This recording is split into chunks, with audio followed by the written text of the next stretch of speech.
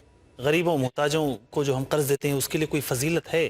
ظاہر بات ہے کہ عموماً اسلام نے مجبوروں، غریبوں اور ناداروں کے ساتھ ہمدردی کی جو تعلیم دی ہے تو اس پر بڑی بڑی فضیلتیں بھی سنائی ہیں۔ جو بھی انسان کسی غریب کے کام آتا ہے، کسی بھوکے کی بھوک مٹاتا ہے، کسی پیاسے کو پلاتا ہے، کسی برہنہ شخص کو کپڑے پہنا، بڑی فضیلت ہے۔ جی تو قرض جیسی عظیم نیکی، قرض جیسا عظیم تعاون، اس کی یقیناً فضیلت ہونی چاہیے۔ ہونی چاہیے۔ اور بخاری شریف میں اس سلسلے میں حدیث بھی آتی ہے۔ بخاری شریف میں ہے کہ ایک شخص کو اللہ تبارک و تعالیٰ نے جنت دی، حالانکہ اس کے پاس کچھ زیادہ نیکیاں نہ تھیں، کچھ زیادہ عمل نہ تھے۔ کون سی نیکی، کون سا عمل؟ اس کا ایک عمل تھا، اس کی ایک نیکی تھی جو اللہ تبارک و تعالیٰ کو بہت پسند آئی۔ شیخ یہ حدیث انشاءاللہ العزیز ہم بریک کے بعد مکمل کریں گے۔ ناظرین اکرام، بہت اہم حدیث آپ کے سامنے آئی ہے اور ابھی اس کی تکمیل باقی ہے، انشاءاللہ العزیز ہم اس کی تکمیل کریں گے، کہیں جائیے گا نہیں۔ السلام علیکم ورحمۃ اللہ وبرکاتہ۔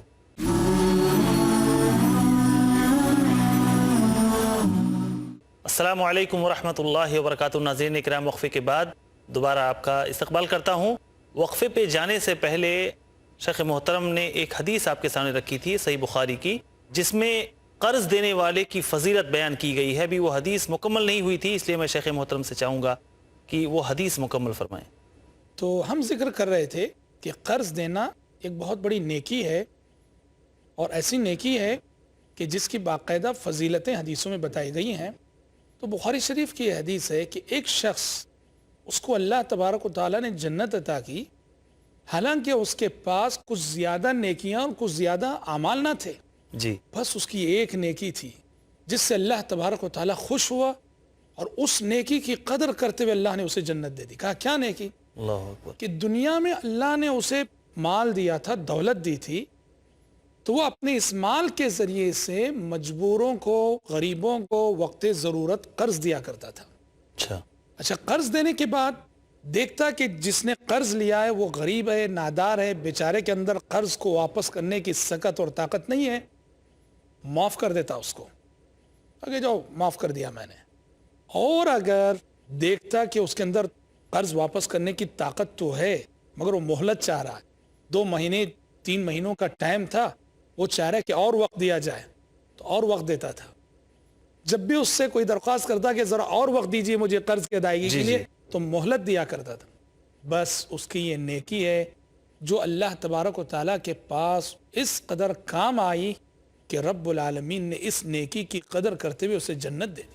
یہ بہت بڑی فضیلت ہے، بے شک بے شک۔ ایک انسان اس کو زیادہ اہمیت نہیں دیتا، لیکن الحمدللہ دیکھیے کتنی بڑی نیکی ہے یہ۔ شیخ ایک اور سوال، کہا جاتا ہے کہ قرض جس کو آپ نے دیا ہے اس کا ہدیہ قبول نہیں کرنا چاہیے، ایسا کیوں ہے؟ ہاں جی، یہ بھی قرض سے متعلق اہم مسئلہ یہ بھی کہ جس شخص کو آپ نے قرض دیا ہے وہ اگر آپ کو کوئی ہدیہ لا کے دیتا ہے تو وہ ہدیہ قبول نہیں کرنا چاہیے قرض دینے والے کو، کیونکہ وہ ہدیے کی نیت سے دے رہا ہو صحیح، لیکن وہ چیز ہدیے کے بجائے سود بن سکتی ہے۔ اچھا، ہاں، سوال یہ ہے کہ اس نے مجھے میرے قرض دینے سے پہلے ہدیہ کیوں نہیں دیا؟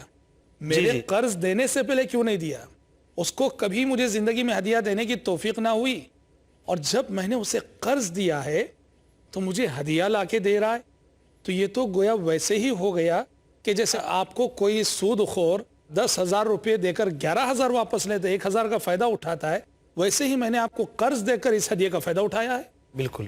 تو چونکہ نام گرچہ ہدیے کا ہے لیکن اس کی شکل سود کی بن سکتی ہے، اس وجہ سے یہ کہا گیا ہے کہ جس کو آپ قرض دیتے ہیں اس کا ہدیہ بھی قبول نہ کیجیے۔ ہاں، ایک صورت میں جائز ہے، وہ کب ہے جانتے ہیں؟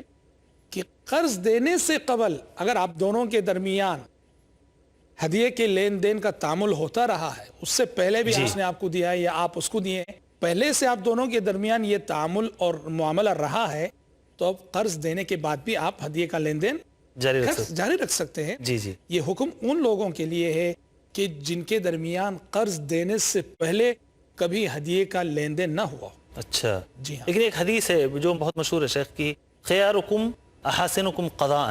ہاں، تو یہ حسن قضا یا اچھی ادائیگی کا کیا مطلب ہے؟ یعنی پیارے نبی صلی اللہ علیہ وسلم نے ارشاد فرمایا ہے کہ انسان کے اخلاق کی دلیل ہے کہ قرض ادا کرتے ہوئے وہ اچھے طریقے سے ادا کرے. حسن قضا، جیسے آپ نے ارشاد فرمایا، جی. کہا کہ حسن قضا ہو، جو قرض تم نے لیا ہے اس کو بھلے طریقے سے ادا کرو. یہ حسن قضا کا مطلب کیا ہے؟ ایک تو یہ ہے کہ جو وقت متعین ہے وقت پہ دیا جائے، جی سب سے پہلے یہ. بالکل.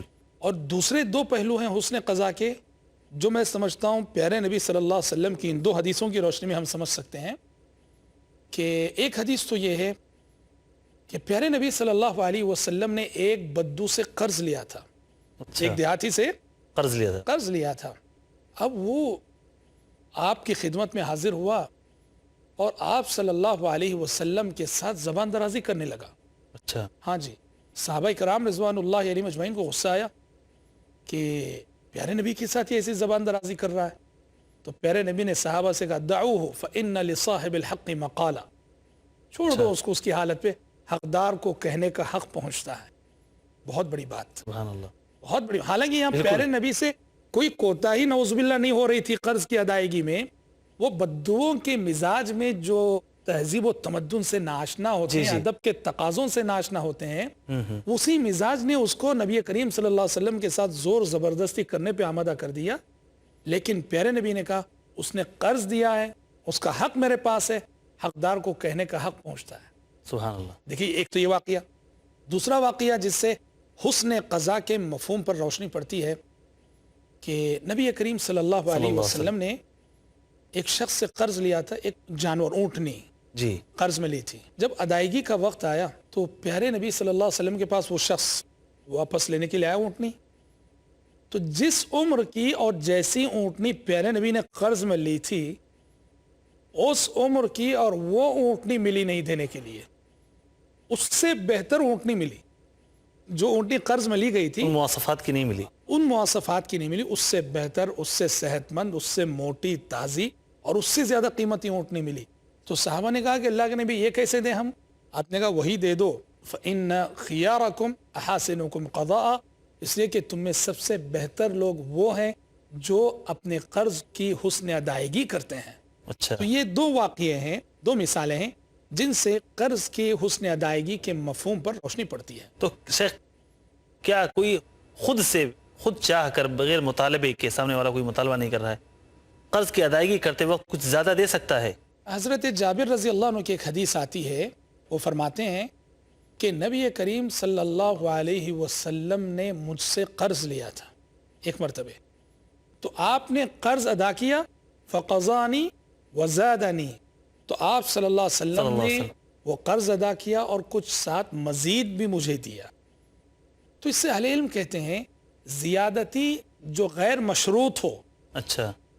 قرض دیتے ہوئے جس کی شرط نہ رکھی گئی ہو اور دینے والے کے قاب و خیال اور اس کی نیت میں بھی نہ رہی ہو، قرض لینے والا خود چاہ کر ایسا کچھ زیادہ دیتا ہے اپنی خوشی تو سے، اپنی خوشی سے کوئی حرج نہیں ہے. البتہ یہاں یاد رہے کہ اس کو بہانہ نہیں بنانا چاہیے سود کا. اچھا. سود کا لین دین کرنے کا بہانہ نہیں بنانا چاہیے. اس لیے کہ آج ہم دیکھتے ہیں بہت سارے لوگوں کو قرض دیتے ہیں، کیا بول کر دیتے ہیں؟ اپنی خوشی سے کچھ ڈال کے دے دو. یہ تو وہی ہو گیا. بالکل صحیح بات ہے. یہاں تو بس آپ سود کی مقدار متعین نہیں کر رہے ہیں، سود تو متعین ہو منہ گیا. کھول کے بیٹھا ہوا ہے. ہاں بالکل. جب آپ نے یہ کہا اپنی خوشی سے کچھ ڈال کر دے دو، کچھ ملا کر دے دو، یہاں تو سود طے ہو گیا. بالکل. یہ اور بات ہے کہ آپ مقدار طے نہیں کر رہے ہیں. دینے والے کی نیت میں ہی نہیں ہونا چاہیے کہ کچھ زیادہ آئے گا، اس کی سوچ میں ہی نہیں ہونا چاہیے کہ کچھ زیادہ آئے گا. لینے والا اگر خود چاہ کے کچھ زیادہ دیتا ہے تو زیادتی جو غیر مشروط ہوتی ہے، جس کی شرط نہ رکھی گئی ہو پہلے سے، تو اس زیادتی کی کسی حد تک گنجائش شریعت میں موجود ہے. بے شک. لیکن شیخ آج کے ہم زمانے میں دیکھتے ہیں کہ اکثر مالدار طبقہ جو ہے وہ قرض دینے سے کتراتا ہے، قرض دینا نہیں چاہتا ہے. کیا وجہ ہو سکتی ہے اس کی؟ دیکھیے مالدار طبقہ قرض دینے سے کتراتا ہے، قرض نہیں دیتے ہیں، تو اس کی دو بنیادی وجوہات ہیں. پہلی بنیادی وجہ تو اس مالدار کے اندر پائے جانے والی بخیلی. کنجوسی. جی جی بخیلی کہنا چاہیے اسے مالدار کو, جی جی جو کہ قرض نہیں دینا چاہتا. بعض مالدار بخیلی, مال سے محبت, تجوریاں بھر بھر کے رکھ رہا ہے, پیسہ سالوں سے جو ہے پڑا ہوا ہے, کوئی اسے چھونے والا نہیں, پر کسی غریب کو نہیں دینا چاہ رہا وہ. جی بالکل. تو یہ تو ہوس ہو گئی, مال سے بے انتہا اور حد درجے محبت ہو گئی, لالچ ہو گئی, بخیلی ہو گئی. جی ایک تو یہ سبب ہے, اور اس سے بڑا سبب جو ہم سمجھتے ہیں کہ اگر مالدار قرض نہیں دیتا ہے, قرض لینے والوں کی بے اعتدالی. جو بھی مجبور, جو بھی غریب قرض لیتا ہے وہ وقت پہ ادا نہیں کرتا ہے, ایک دم لاپرواہ رہتے. لاپرواہ. قرض لینے تک تو وہ ہمارے گھر آتا رہا, چکر کاٹتا رہا, اور جب دینے کی بات آ رہی ہے تو ہمیں اس کے گھر کے چکر کاٹنے پڑ رہے ہیں. جی. اب ایسا ہوگا تو بتائیے, لا یلدغ المؤمن من جوہر مرتين. انسان بیچارہ کوئی قرض دینے والا مالدار دیتا ہے اور ایسے ہی ایک سے دو تلخ تجربے اس کو ہو جائیں تو وہ کیا کرے گا؟ ظاہر بات ہے کہ وہ احتیاط کرے گا. بے شک. اس لیے ہم سمجھتے ہیں کہ دونوں جانب سے اعتدال آنا چاہیے. مالداروں کو چاہیے کہ وہ مال کی محبت کی قربانی دیتے ہوئے قرض دیں. بے شک. جزاک اللہ خیراً.